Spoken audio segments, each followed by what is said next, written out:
Hello everyone, I'm going to talk about section 11.2.3, which is competent host for transformation with recombinant DNA. So what do you mean by competency? So this is a bacterial cell and we have a plasmid DNA or a chromosomal DNA in the outside environment. Normally a bacterial cell will not accept a plasmid DNA or a chromosomal DNA from the outside environment. So it needs to be made competent. So this is referred to as a competency of the bacteria. So DNA is a hydrophilic molecule and it cannot pass through the cell membranes of the bacterial cell. It cannot pass through the cell membranes. In order to force the bacteria to take up the plasmid, the bacterial cells must be made competent. The bacterial cells here must be made competent, the bacterial cells.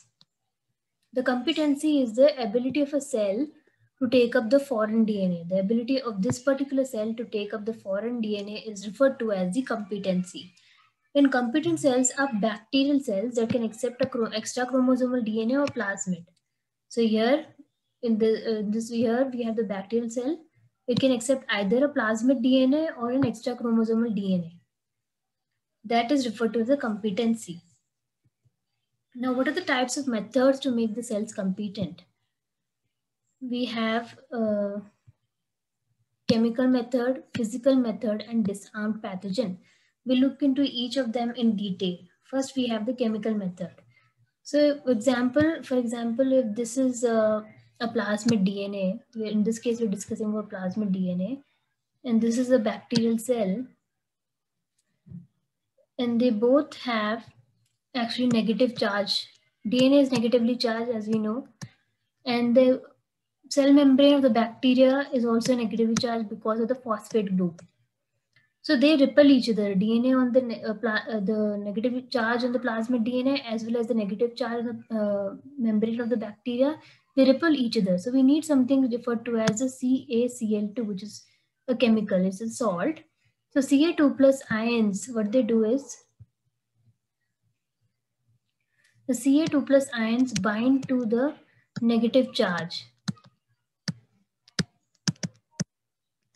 neutralize the charges so that they cannot repel each other, they attract each other. And in certain situations, what really happens is that pores are actually created and the plasmid DNA can enter in through the pores.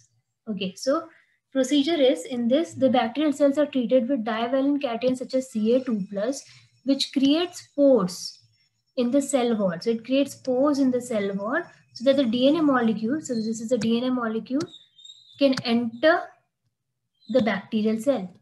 The cells are incubated with recombinant DNA and ice. So this procedure is actually done on ice. Then we actually give it a heat shock of 42 degrees C. We'll actually subject it to heat, and then we'll again put it back on ice. This will enable that the plasmid DNA will actually enter into the bacterial cell. So here, DNA is negatively charged and the bacterial cell membrane is also negatively charged. Okay, so we have discussed about it. DNA is negatively charged.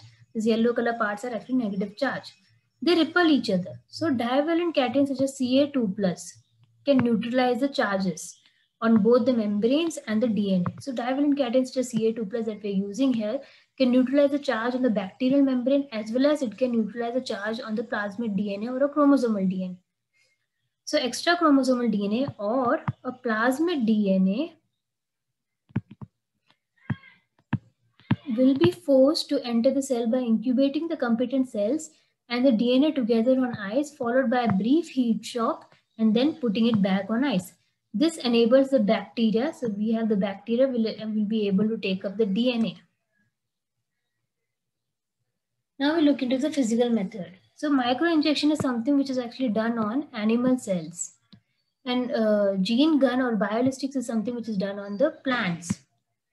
So microinjection is basically, we have the animal cell here, and if this is the nucleus of the animal cell, a micropipette will be used, or a microinjection pipette will be used to deliver the foreign DNA into the nucleus of an animal cell.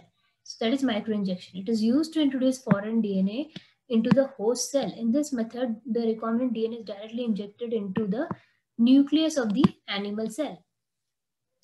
So microinjection looks like this. We have the micropipette here, and this is the nucleus of an animal cell. So basically the foreign DNA has been incorporated into the micropipette, and then the foreign DNA is introduced into the nucleus of an animal cell. Now we look into biolistics of gene gun. A gene gun looks exactly like a gun. So it is exactly like a gun. And the thing with gene gun is that the tungsten particles, or tungsten itself, for example, if this is a tungsten or a gold particles, these tungsten or gold particles are actually coated with the DNA. So imagine this red color part is actually the DNA.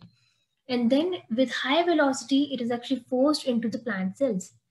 So this is actually incorporated into a gene gun.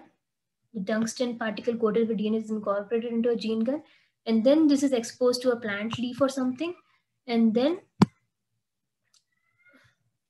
this gene gun is exposed to a plant leaf, and then we can incorporate the foreign DNA into the plant cells. So biolistics of gene gun is, it is used to introduce DNA into the plants in which cells are bombarded with high velocity microparticles of gold or tungsten coated with the DNA. This is a gene gun here. It is actually used to force the DNA into the plant cells. So we have the plant leaves here. It is actually forced against a slide, against a Petri plate.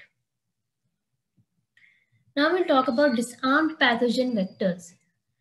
So basically, we have a retrovirus here. Retrovirus, I've talked about in my HIV video that retrovirus actually causes cancer and it causes HIV. So we have the genetic material here which is responsible for causing cancer and HIV. If we remove that and put our foreign DNA or our desired DNA into it, and then we can use it to infect the animal cells, the foreign DNA can be introduced into the animal cells. So in this method, vectors can cause infection. Vectors that can cause infection are used to infect the cell to transfer the recombinant DNA or a foreign DNA or the desired DNA into the host. Now, what are the viruses that are used here? Retrovirus is used, papillomavirus is used, adenovirus is used. These are viruses that can be used in animal cells. In plants, we actually use a bacteria referred to as Agrobacterium tumefaciens. Thank you for watching my video. If you have any doubts, you can actually write it down in the comments down below, and I will see you in my next video. So thank you. Bye.